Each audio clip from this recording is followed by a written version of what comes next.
Is the recording start? Okay, what is up, everyone?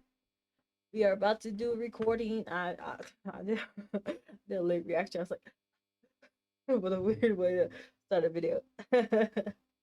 Anywho, we're gonna watch how gaming can heal us, the science behind therapeutic gaming. Video games are important to people for so many different reasons. For some people, it's just something that they do for fun, just a form of entertainment. For others, it's used as a distraction to unwind after a stressful day at work. Then there are people who look for comfort in gaming during the hardest period of their lives. I'm talking about breakups, losing your job, or much deeper things like losing a loved one or developing a chronic illness, something that flips your entire world upside down. The more you read about it, the more you learn about it, it's clear that gaming serves as so much more than just entertainment. People turn to it for comfort and healing, and that's exactly what they find. We sink into virtual worlds that give us space to breathe, space to feel safe again, even if it doesn't fix anything in real life, and even if it's just for a little while. Researchers have started paying attention to the positive effects that gaming has on people. They're looking at how games affect your mood, stress, focus, and emotional regulation. There's a real measurable effect here in gaming, and over the years, it is slowly being recognised as a legitimate form of therapy. This video is about the real impact that gaming has on mental health. I'm going to talk to you about who can benefit, how it actually works, why so many of us turn to it, and what the Okay, so what are your thoughts on this already, chat? Do you find gaming therapeutic, or is it just kind of just like something you do to pass time? Why do you even like the gaming to begin with? Let me know what you guys think so far. future of therapeutic gaming looks like. That's the part that excites me, the future of therapeutic gaming. It's looking pretty promising, and deservedly so.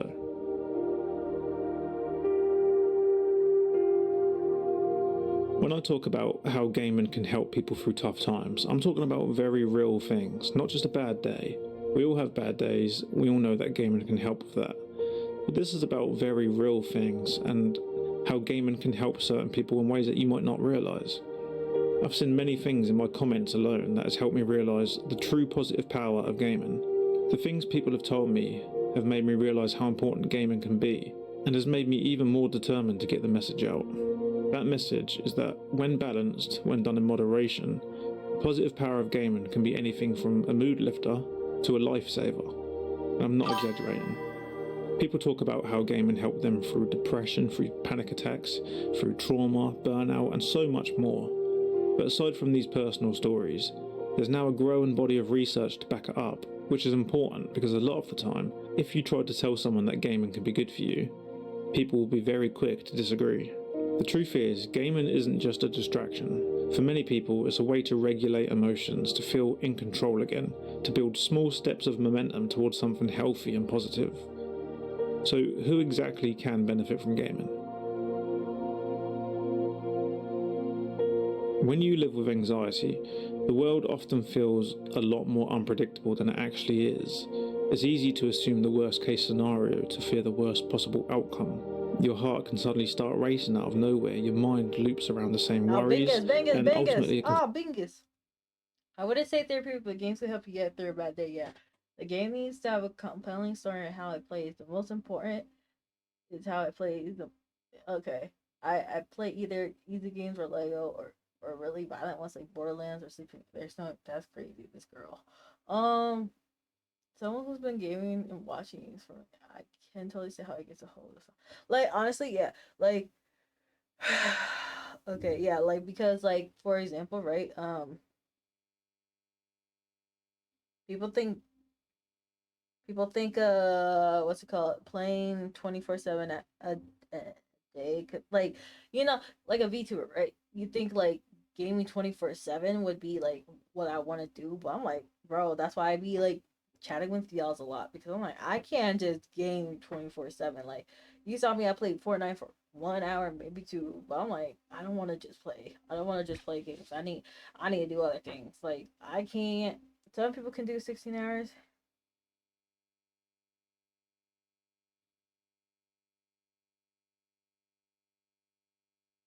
But like,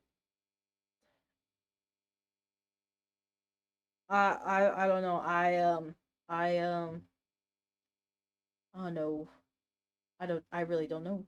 I really don't know, man. Like I would I don't know. Like right now, like with the reaction, like I could do little play, but right now I'm booked with arthritis game next week Ubisoft and Tarkov. I like to be able to do stuff and whatnot, and like for example, I know that if you get certain opportunities that like the more hours you do it for, the longer pay you get or more pay you get, but at the same time pay might not be enough. So that's why I'm saying like I can't rely on just hours of streaming or something like that unless like unless I was like admin gold level or Iron Mouse levels or something like that. Like I need to like branch out and figure out what would actually work for JJ, what would work for me, or like actually have another hustle. So yeah. Feel like everything's outside of your control. I mean, this is just a brief touch on anxiety. There's so much more to it, as I'm sure you're aware. Video games can cut through that anxiety in a very particular way. They create spaces where the rules are clear, the outcomes are predictable, nothing jumps out at you that isn't meant to, unlike the real world. In other words, games give your mind structure, which for an anxious mind is very comforting. A 2024 study pointed out that many people with anxiety experience a calmer nervous system during and after gameplay.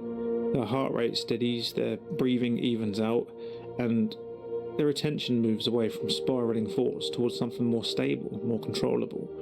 Now, to be fair, I think a lot of us who've lived through anxious moments are already aware of this effect that gaming has on us, but it's still nice to see it actually confirmed by research. Gaming will help create a sense of calm. Play the right games and it can do a lot for your anxiety.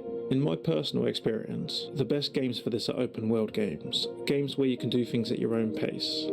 My obvious recommendation is Skyrim, and I'm sure a lot of you saw that one coming.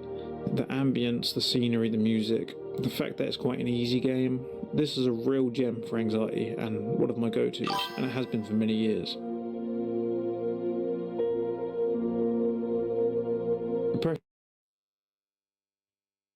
What games are these people playing? Some Dark World that Tarkov could give them anxiety. Honestly, yeah, like that's why I don't like depressing games.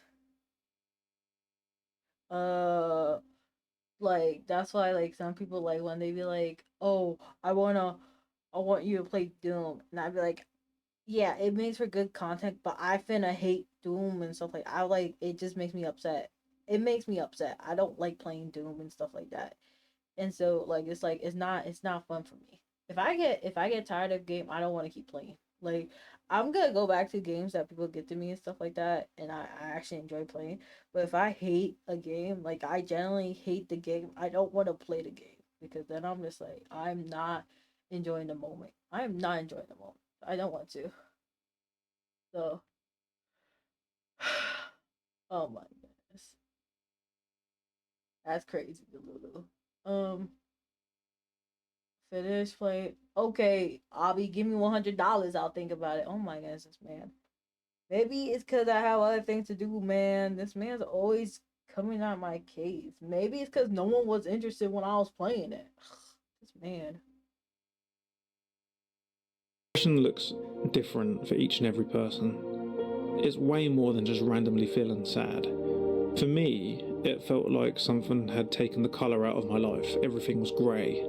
Food tasted dull. Even what was supposed to be peaceful music was annoying. Seeing happy people on TV was just unbearable. At the peak of my depression, all I could think was, what's the point? It's all rubbish, it's all pointless. What is the point? Depression strips away your energy and your motivation, your enthusiasm, and the sense that anything matters.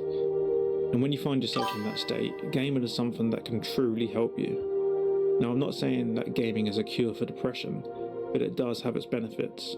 It has its own way of adding a little bit of colour to your life, and it can certainly lift your mood even if it's temporary. It's the little things in games that can have a bigger impact than you might think. Completing quests, building a comfortable or impressive base, romancing a character, leveling up, alchemy, smithing, discovering secret locations. All of these tiny moments can make you feel like there is still a point to things. Suddenly you've got a bit of energy back, a flicker of motivation. You feel enthusiastic, maybe even hopeful. And yeah, maybe that good feeling is happening inside a video game, but that's still you feeling it. And if you can feel something good here, it's proof that the depression isn't permanent out there.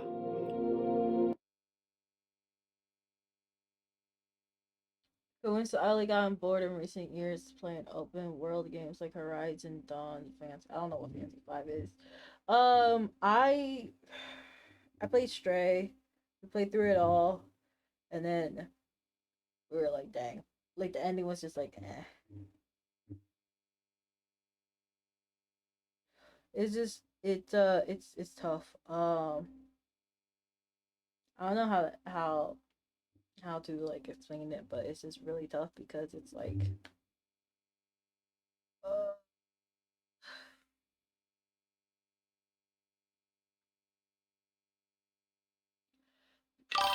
oh, Far Cry 5. It's like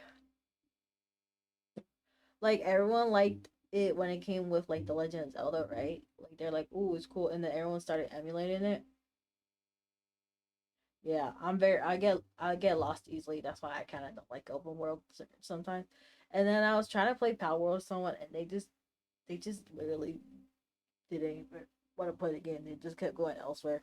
So it's not like we were even playing it at the same time. So it's just like, what was the point of playing it in multiplayer? So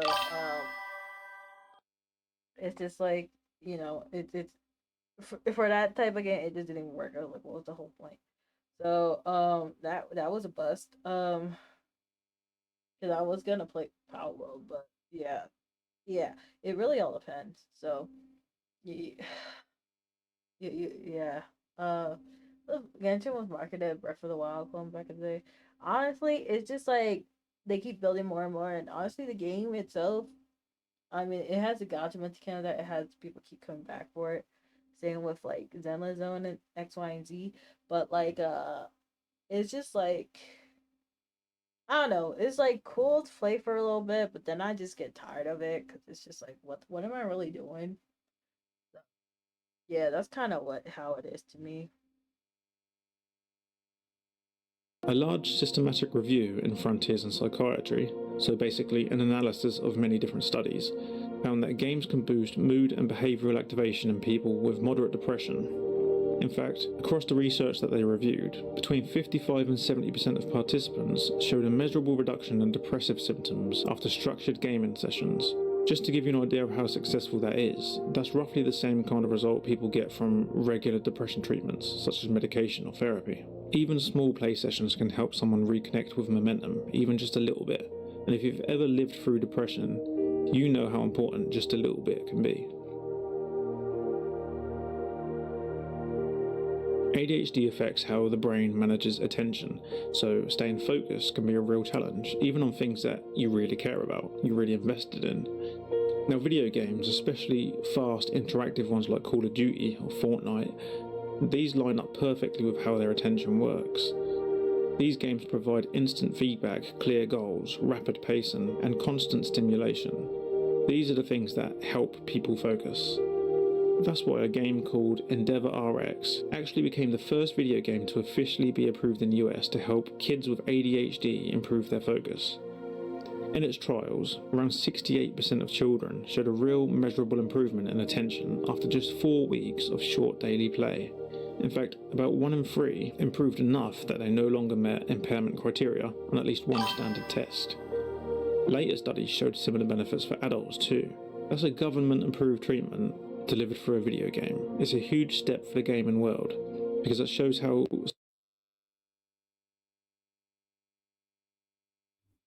Uh, I have ADHD, and that's correct, but numbers work for me. What do you mean numbers? Is that a game? I think I heard numbers, but it was kind of cutting out for me. So, certain games work for you to help cope with your ADHD or helps with improving your ADHD. I kind of didn't really understand what you mean by your statement.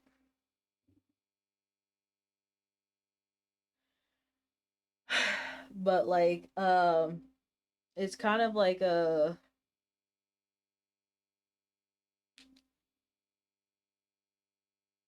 I know some people like when it comes to gaming, it does definitely help them cope, and it does help them feel like they're seen sometimes, or just like let them escape for reality, X, Y, and Z. For me, I like kind of the fantasy aspect of it, so I just like living the fantasy part of it, but oh for sure. So uh things with quick snapping motion and feedback really work for me, but games with big numbers also work as the city army. Oh, okay. Okay, I get what you're saying. I get you. Okay. Something people once dismissed as a distraction can actually become a way to focus, to train, and to feel capable again.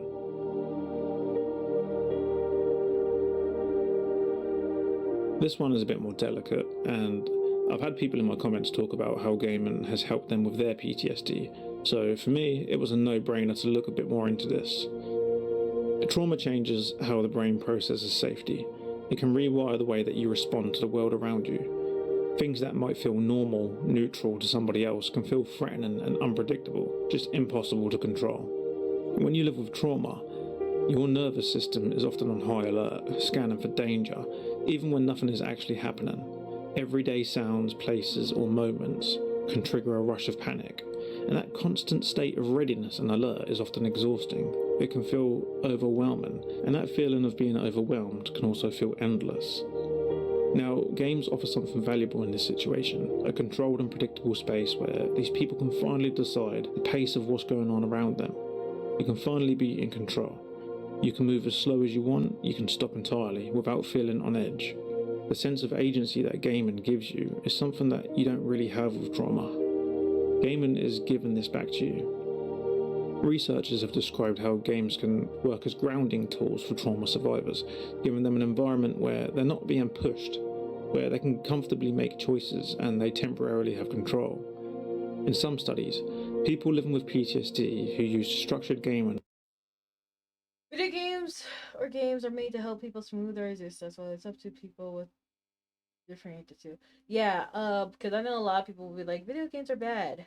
But it's literally just depends on how people perceive it or how people actually take it.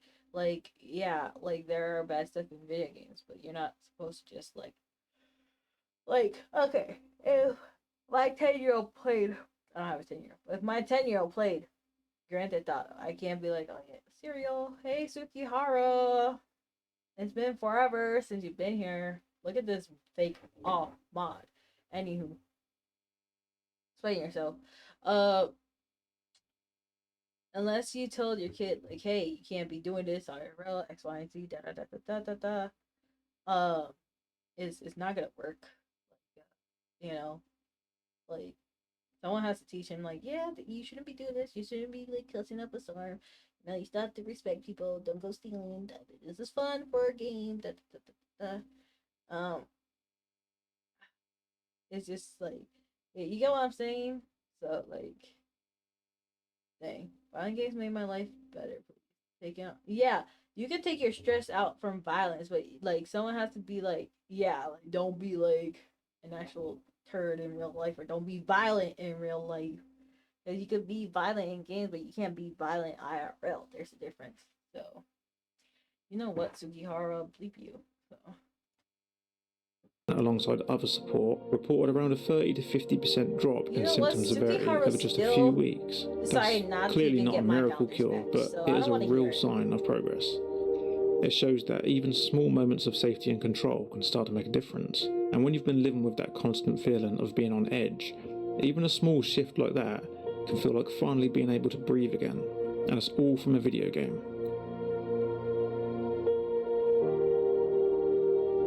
Everyday stress and burnout. This is something that we all feel, something that a lot of us don't know how to escape from or deal with. The long work hours, and then having to cook and clean and shower, prepare for tomorrow. Some of us try to fit in a gym session or competitive sports. Some of us have somebody else to care for. We have so many responsibilities, and we have to find a way to make time for them around a full-time job, which leaves very little time to ourselves. And then there's also the constant feeling that we should be doing more, making something of ourselves, finding meaning in our lives. And with the ever-present social media, there's the relatively newer issue of comparing our lives to those of influencers and harshly criticising ourselves for underachieving. The exhaustion is real, and it piles up very quickly, and it weighs us down. Gaming. I just want to say Sukiharu's a fake elf man. That's all I gotta say. That's all I gotta say. Has often been criticised as promoting escapism, but the escapism that does come with gaming is more like finally catching a break from the brutality of everyday life, as opposed to escaping and pretending that it isn't there. It's just about catching a break, and we all deserve a break. We're forced to deal with so much that we shouldn't have to, so we all need something to take the weight off a bit. If that's gaming, then great, good for you. Never. Don't let anybody tell you that gaming isn't the answer. A 2024 study on open world games found that even brief unstructured play sessions lowered stress and improved mood. Another study from Oxford, which was updated in 2025, showed that just 15 minutes of gameplay could make a measurable difference in how people felt. Those studies involved thousands of participants across different age groups, and other research. You hear this, chat? He put Callie over modding for JJ. The audacity. You know what? How much of a penalty do you think he deserves for that? Dang, crazy work. The Lulu, you leave JJ can say whatever she wants. Exactly. El Delulu. Everyone spam El Delulu in chat because Delulu's being a wiener eater. Like, who she thinks she is? Saying, leave Tsukihara alone. Was traveling. Nah, no excuses. No excuses. You should have given JJ a heads up. Don't you know you need a 2 weeks notice? You're the wiener. You're the wiener. You don't even got a wiener at this point. I'm revoking your wienership. Just thinking bleep you. Thinking bleep you. Nah, I support. They're the first ones. Nah. Exactly. El Delulu. El Delulu. You know what, Sugihara? You should look at my my green side and see why it should be El Delulu. Check on my follower status right there and be like, oh yes, those are 100% real. All because Delulu wanted me to try a test. All because Delulu's like, oh my goodness, I can get this. Thinking like, oh yes, I got this. I know how to fix this. Watch me, JJ. I got this under control. I'm not wrong 90% of the time. What do you mean? I'm always right. I'm always right. That's not okay. Okay, Delu, sure. You know what? Yeah, okay, Delu. You know what? Delu also never gave me the heads up. Like she said she was always gonna, and then she never did. You can't see it. Dang, that's crazy. Nah, never support.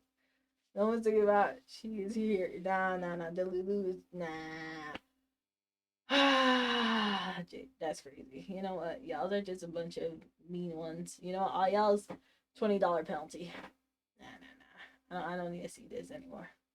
Research backs this up too. A large-scale meta-analysis on digital leisure and stress recovery found that over 70% of participants reported significant reductions in daily stress after short gaming sessions.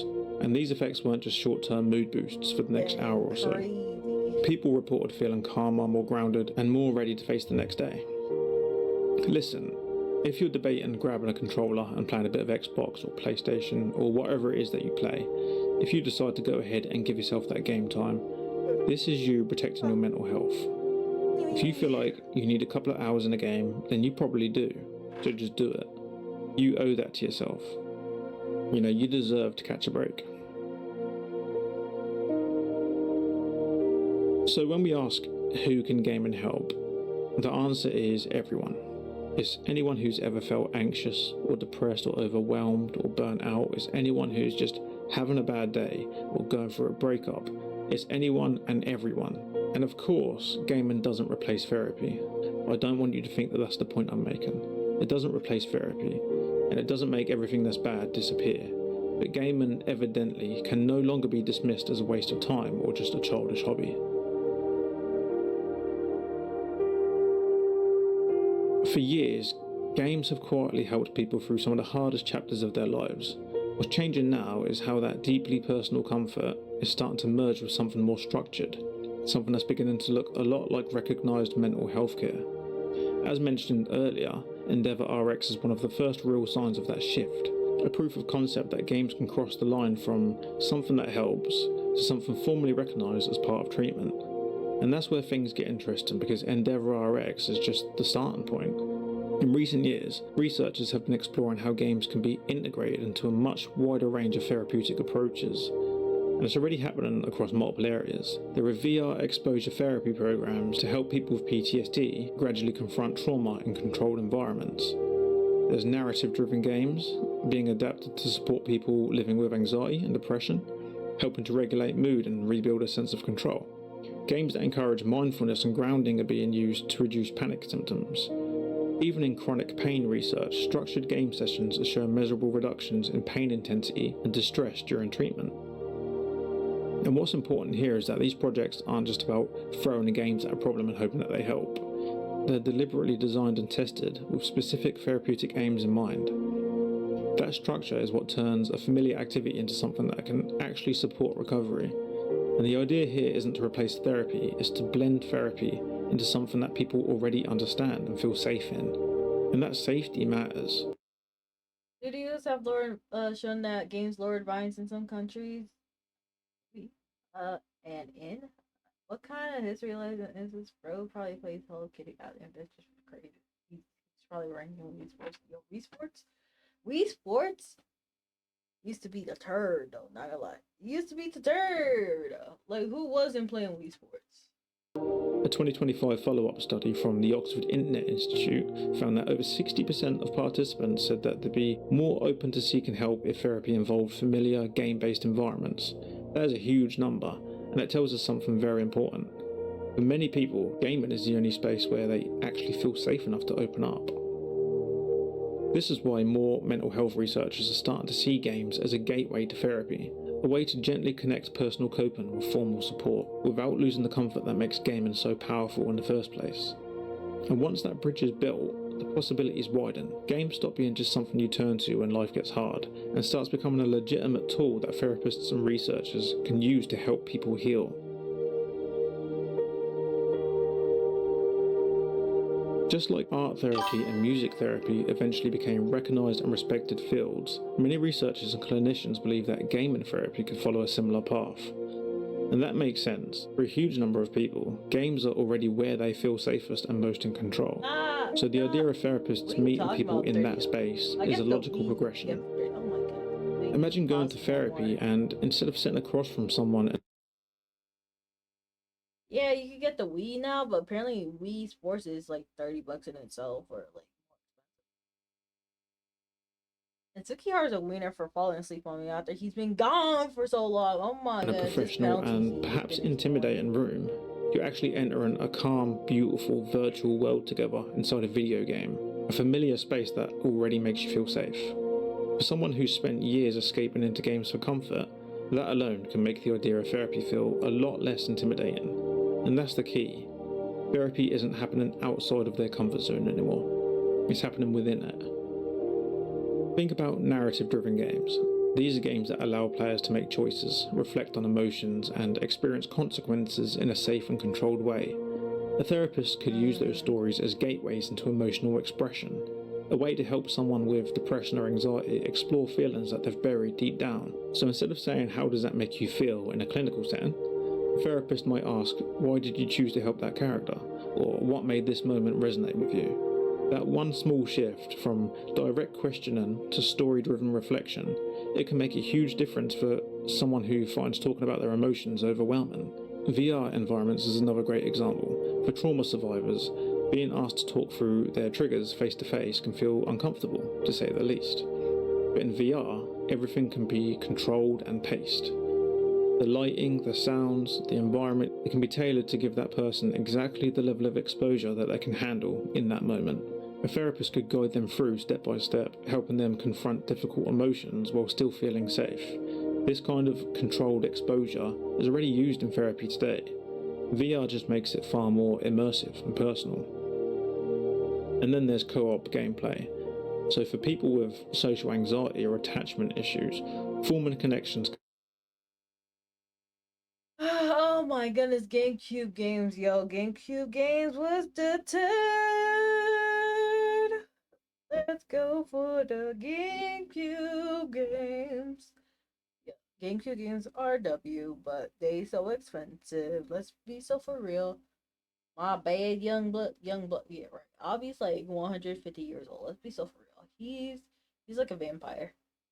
Always, always waking up at nighttime.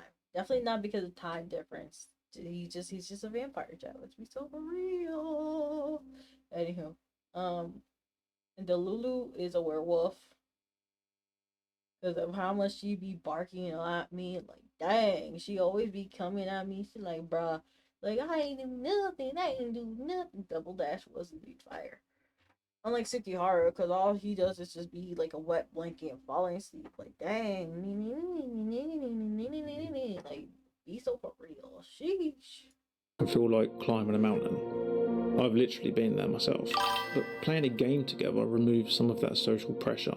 See, You're not sitting across from someone, you're not forced to maintain eye contact. You're working together side by side towards a shared goal. That's exactly what many structured therapy approaches aim for: connection, trust, and communication, but in a way that feels natural rather than forced. In all three cases, narrative, VR, or co-op, these games will provide a therapeutic setting. The space itself is doing some of the work. It softens the edges of the therapeutic process, creating a sense of safety before any words even need to be spoken. For many people, that safety is the difference between shutting down and finally opening up. And this is why gaming has such powerful potential in mental health care.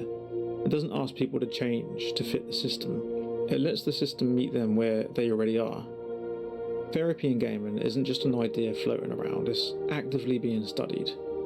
And because of the amount of studies in this area, that tells us something really important. The cultural groundwork is already here. People don't see gaming purely as a hobby anymore. They increasingly see it as something connected to emotional well-being.